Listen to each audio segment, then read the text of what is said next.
Welcome back to the Student Hub Live.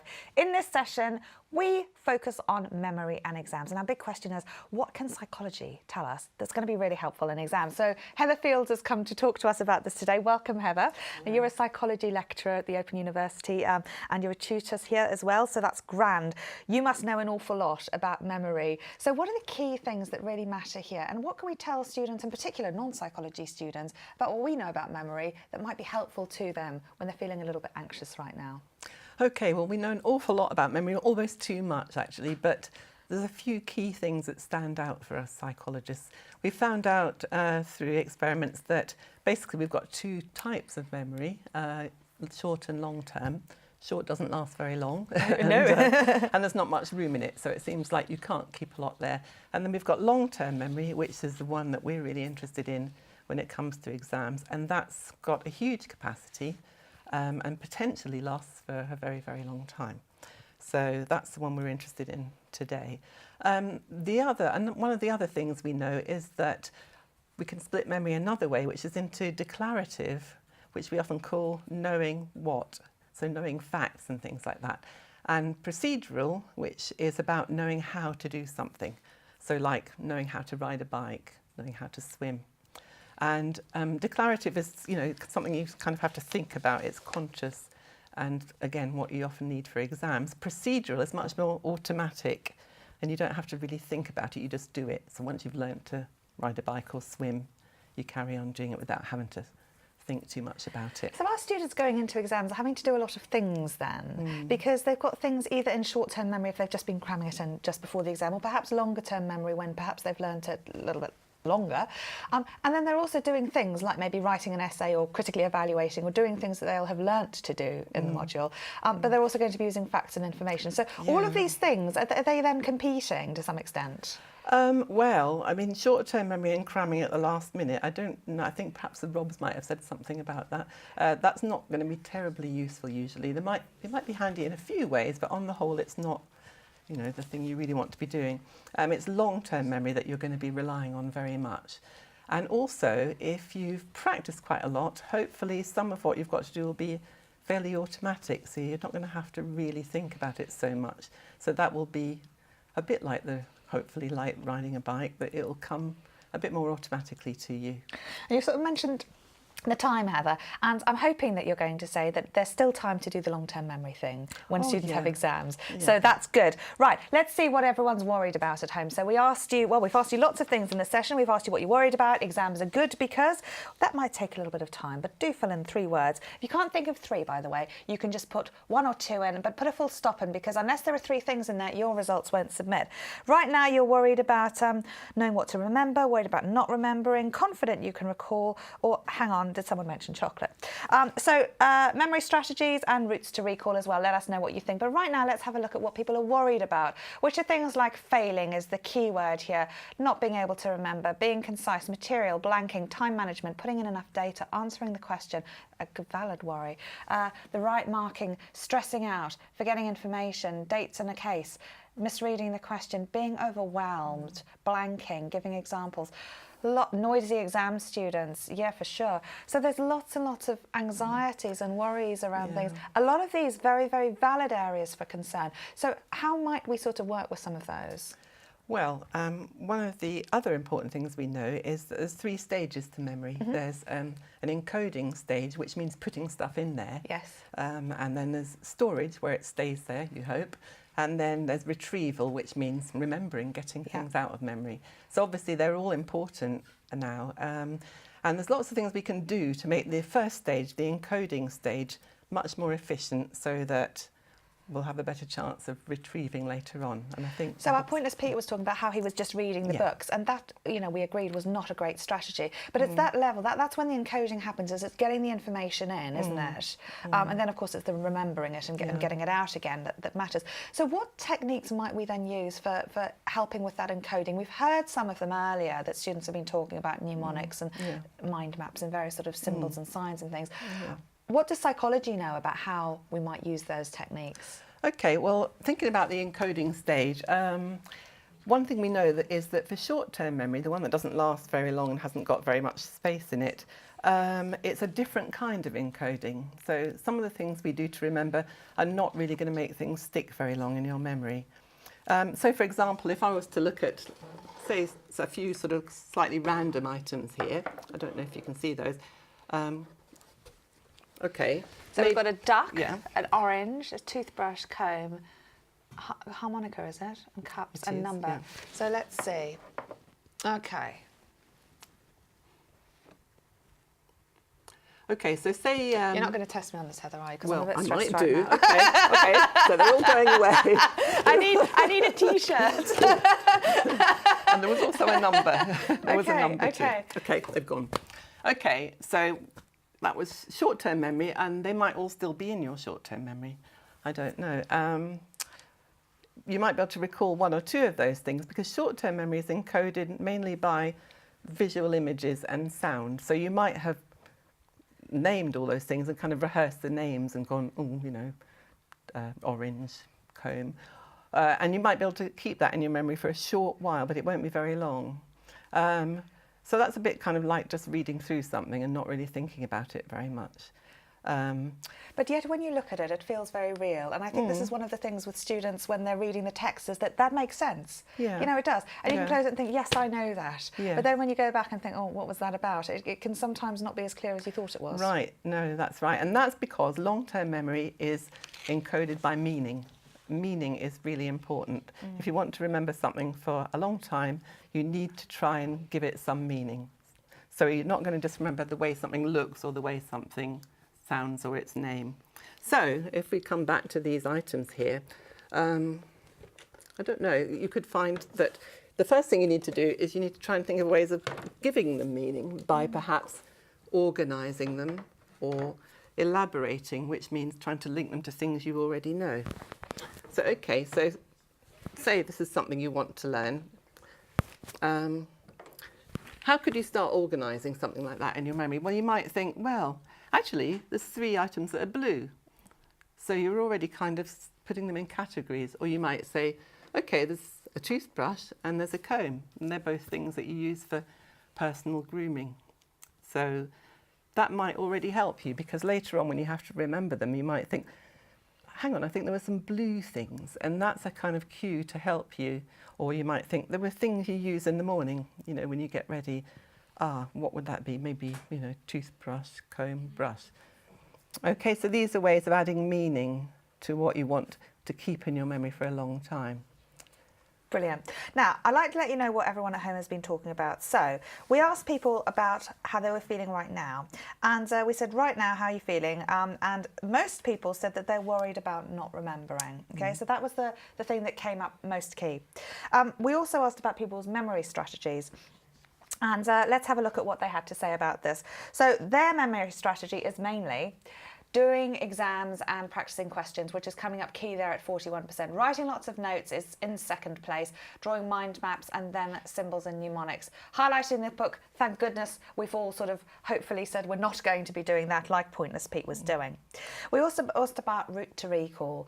So how are people going to be starting to try and remember some of these things? And the key thing here was that people were saying that their route to recall was a little more complex because of facts and images. So it sounds like before you'd started talking about this, Heather, people were already saying that. The second option here that people voted for was that they were saying it's relational because things are context bound and visual. And again, there's no right or wrong here. I mean, highlighting is probably more wrong than right, but people need to sort of get these things in the right way. And here what you're talking about is how you find a meaning for yourself, isn't it? Absolutely, yeah, because meaning's personal to us, so we're not all going to be the same about this. But I'd say that even highlighting can sometimes be okay to an extent if it's something to do with organising. Yeah. So you're not highlighting everything, but you're highlighting categories of things. So just like, remembering there's some blue things, or there's some, there's some things you use in the morning, you could just highlight a certain category in pink, and your other category of knowledge in yellow, and it would help to begin to organise it and give it meaning in your long-term memory. Yeah. Now, long-term memory, it's not photographic, even though we might like to think it is. No. Very few people have a photographic memory. So to some extent, memory is constructed and actively done so, and this is why it's important to establish meaning. I wonder if you can talk us a little bit through how we might start doing some of this encoding. I mean, you've spoken about organisation in the sense of grouping things, but there are other techniques as well. I mean, elaboration is one. Yeah. So elaboration is about linking what you know to other things you know. So really what you're trying to do is, in your long-term memory, make as many different sort of links and pathways and groupings as you can, because then maybe if you don't remember one of them, another one will help you. So it's like when you say you want to think about last time you went to, I don't know, a party, you don't sort of retrieve a kind of photographic memory of that party. What you do is you know that parties tend to have certain things in them, and that helps you to search for what happened in your particular party. So the more of those kind of, little links you've made with in your memory to stuff you already know, the more chances you're going to have to fish out the things that you actually need to know on the day. Let's take a quick trip to Michelle and Peter and see what everyone at home is saying. Well, I am very excited because we have 2 T-shirts to give away. Excellent! We told them in the box that there are 2 winners, but not who they are. Oh, good! So, the first winner is Alison. So congratulations, Alison. She made 3 really good comments and been contributing throughout, and most people have. But she said, and I really like this one, instead of thinking about the marks you're going to lose, think about the marks you are gaining. So it's reframing, and I really like that positive mental attitude. She also talked about working out what questions you want to know, and then using your module guidelines and your module books, and then as you're working through them, looking for the answers that you need to know. And her final point was she practices under exam conditions. So she gets that feeling and puts that pressure on herself. So I thought that was 3 really good answers and a good job there on the T-shirt. So Alison. And the other winner? Second T-shirt goes to Dermot, who's joining us online. Dermot, it's been 50 years since he took his last exam. And we think he deserves a T-shirt just for that reason alone. And a medal maybe too. A medal. Yeah. But, brilliant stuff. And he's saying how he does find it difficult to retain information compared to, obviously the last time he studied. And that's prompted a lot more discussion about how difficult it is to find time to revise with children and that sort of, with other factors, other competing factors. We were also talking about how what Heather was describing as elaboration was a lot like what we talked about in terms of associating knowledge with places or linking places and facts together in order to help retention. Brilliant. Well, thank you very much. You are indeed ready to succeed with the Student Hub Live, and we hope you wear these T-shirts to the exams because we're convinced they're lucky.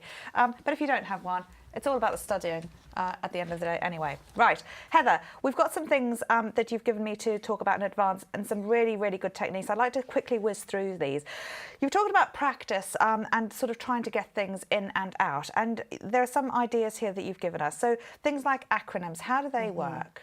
Okay, so acronyms are when you make a little word out of the things you're trying to remember. So it's kind of like a little hook. So all you have to remember is the acronym, and then hopefully with that will come all the extra information that you want to remember on the day. For example, today I thought of the main points I wanted to talk about, and they were facts in memory, encoding in memory, storage and retrieval. And that was fester. So it festered in my memory, and that's how I remember that. So that's an acronym, and I'm sure people will be familiar with lots of other acronyms you can make. So I think they're an example of that they're very personal to you in a way, and they need to be a word that's going to mean something to you. But you can actually find existing ones online, and I think there's going to be a link to that somebody has sort of made up quite a lot of them and made a website with ones that are subject specific, so people might find ones that work for them.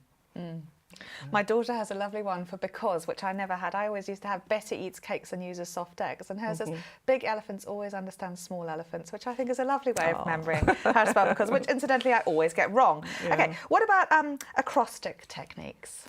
Okay, so acrostics are a bit like an acronym, except they're a whole sentence. So for example, that would be, I think is it Richard of York gives battle in vain or something for the colours of the rainbow, red, orange, yellow, green, blue, indigo, violet. If you're learning music theory, I seem to remember Father Charles goes down and ends battle is a way of remembering all the sharps in the keys and so on. So that's another one. Okay. And what about a place memory or a loci? Oh, the memory palace. I think yeah. Sherlock has helped us know yes. about that. Yeah, so that's the idea. That quite often what you need is to remember things in order or in some sort of structure. So it's not just remembering odd items. You want them to be kind of in order. And so things like the loci technique is the one where you associate some sort of image with different places that you travel through on a journey. So that could be a place that's familiar to you, like your house. So you could have a story that is, or a journey you take through your house, and in each key place there'll be some sort of image that is something you need to remember. So I had my example of learning about the professors of dark arts in Harry Potter, something that my children are both very interested in. I learned the professors of dark arts in Harry Potter, which might interest some people, in order so that I know which one was every year by using the loci technique, which is imagining my house and myself going through it in a particular order. So I made up a little story where I was at my front door. There was a squirrel on the doormat. That's Professor Quirrell. And then it went on with me unlocking the door with a key that had a heart hanging on it. That was Professor Lockhart the following year. And then I went in and dying to go to the loo, rushed in, and there's a pin in my trousers. Oh no, that's Professor Lupin in the third year, and so on. And I can still remember it all the way through. Julie's given us just a wonderful way of remembering necessary. Never eat cakes, eat sardine sandwiches and remain young. So, not sure that's true, but anyway. Don't do that in an exam. You're not allowed to smell any food. Good tip. Okay, so those are some of the examples. Are there any others you wanted to mention in terms of scaffolds that people could use to try and retain complex information and groups of things together? There's loads, actually. I mean, mind maps are one, of course, you know, and everybody's familiar with them. They're organising your knowledge and also categorising it and also making links and elaborating. So that's brilliant. You know, that's using more than one technique. No, I think there's loads. And actually, people can often think up their own. I mean, my loci method that I just described was actually a mixture of two. It was a mixture of places and also story. So I made it up because that suited me, really, you know, rather than just stick with one or the other. Brilliant. Well, Alison says she's going to be wearing her T-shirt to her exam. So Michelle and Peter, everyone's still okay at home? Are we feeling a bit better now? I think so. Yeah. Yeah, we're definitely seeing people are really enjoying sharing tips and strategies together, and it's really it's quite reassuring. And we're getting into cakes and sardine sandwiches and things like that now, aren't we? There's a little bit of T-shirt envy going on too. Alison said she's definitely going to wear hers, and then Maureen said, "Oh, thanks for the T-shirt. Oops, I didn't win one." So I said to her, "Hang on, there are two more coming. So keep watching. You never know who's going to get one when." Excellent. I love the randomness. Probably it doesn't comply with competition law, but anyway. And Alison's just come back and said, "So chuffed about the T-shirt. I hope that we have all helped each other out. I, for one, have learned some new revision tips being here." Do you know what? You do, though. And I think sometimes with these things, when you're sharing things and you sort of say, actually, maybe I do know some things as well. And, you know, other people can pick things up. There's no sort of right or wrong, but people find their way through these things. And so I'm really glad that you're sharing ideas and tips. And I do hope it makes you feel better because you probably know a lot more than you think you do in terms of how you're going to get through this. Devon's just suggested to make a T-shirt design out of your module material and wear it to the exam. Don't think you can get away with that. But it would help if you wore it when you're walking around before the exam to help you remember. Yes, very clever. Okay, so we've spoken a lot about encoding. What's happening in the storage stage then of memory, Heather? Well, hopefully it's just staying there. And you're keeping it contained. Yes, and for all we know, everything you learn stays there forever, you know, in long-term memory. So, you know, you shouldn't have to worry too much about storage. And I think what it is that when we think we've forgotten something, we've often not forgotten at all. It's just that we don't know how to get it out. It's in there, but we don't know how to get it out.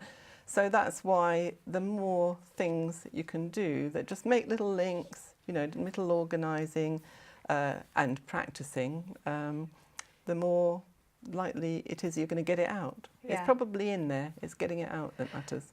Is there something in there? I was watching a TED Talk actually by Lisa Genova the other day, and she was talking about how in terms of memory, the more connections you make to something, the more hooks you've got to be able to get it out. Yeah. So how might students do something, in particular if it's something like a date or a formula or something very specific that they're wanting to remember that maybe they can't attach a meaning to? What sort of techniques might they use from some of the ones you've mentioned to be able to try and get those different links to it so that they know it's stored, but again, it's finding the hooks about being able to retrieve it? Well, I mean, for example, I think I had a number here as 86. Yeah, 86, and I would have tried to perhaps remember that by making up a story for this. I mean, dates are a bit difficult. I mean, it doesn't always matter if you haven't got. People shouldn't get into a great worry about dates. Unless you're doing history, then actually history. then they're going to be funny about that. So I mean, I think it can often be a story idea. So I mean, with these items I've got here, for example, I could make them into, let's think, something like the orange duck ate a candle and was sick, 86. So I could use, a little story like that to help me remember a date. Just that kind of thing, really, as many different things you can do with the date as possible. 88 to 64. I ate and ate till I was Right. sick on the floor. Oh, that's nice. That's brilliant. Was that spontaneous? No. That's a good Brilliant. one. Yeah, Maureen's worried about T-shirt. Go, don't worry, Maureen. Everything's going to be fine. Okay, so we've talked about storage, and now the trick is the retrieval. Okay, so aside from sticking post-it notes on your dog, which I did like the idea of, how might students go about retrieving some of the stuff that they're trying to remember?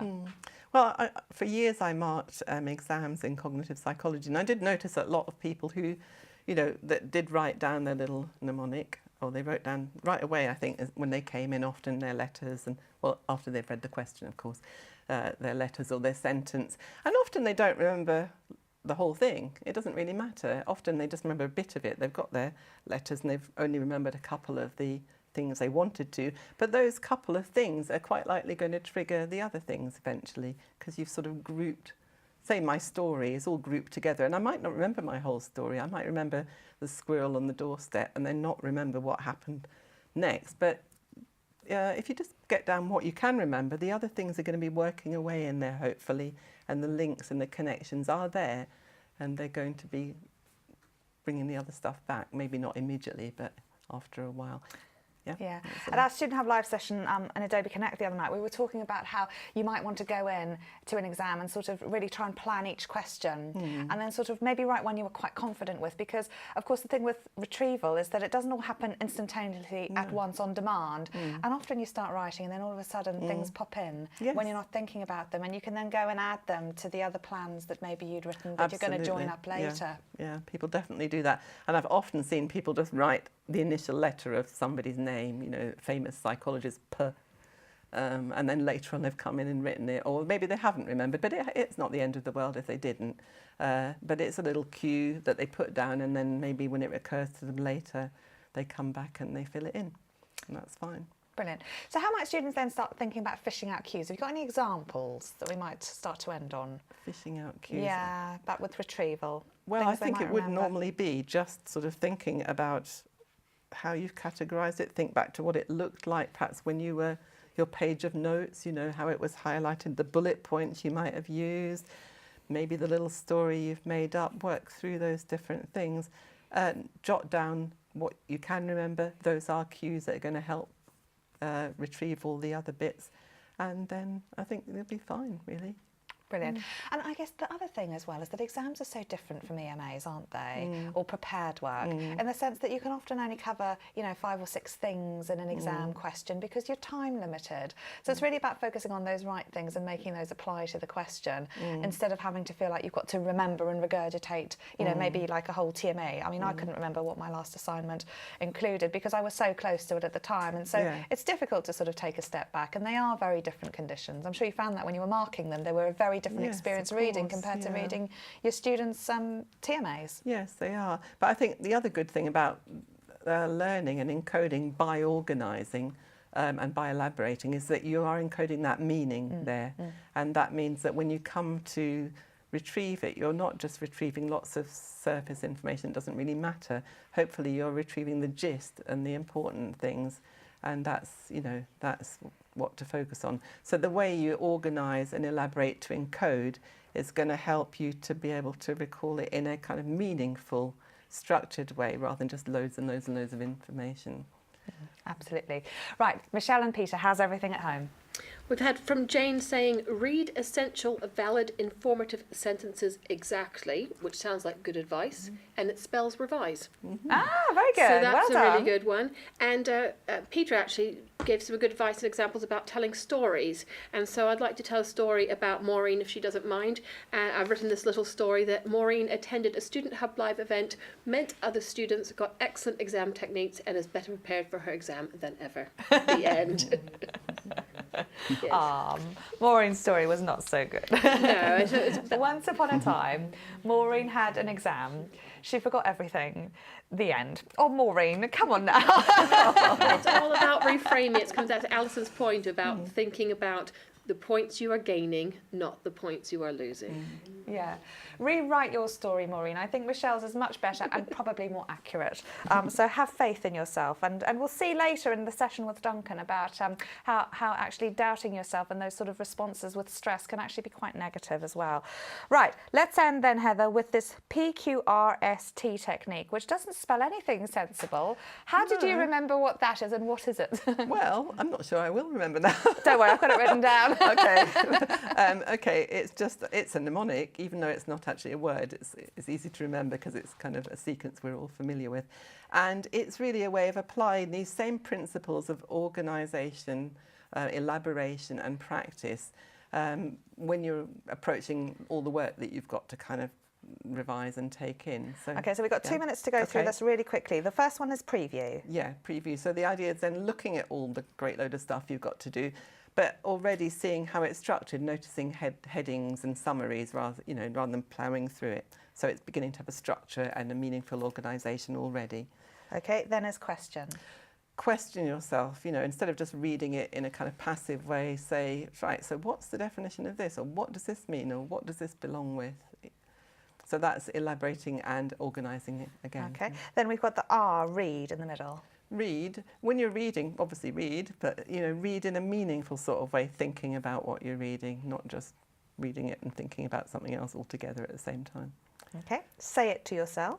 Okay, so that's kind of a kind of rehearsal in a way, and it's telling it to yourself, a kind of practice really as you go through. So you can often just cover up a little bit and just say those 3 points to yourself and go, oh yeah, oh that's right, got them right, that sort of thing.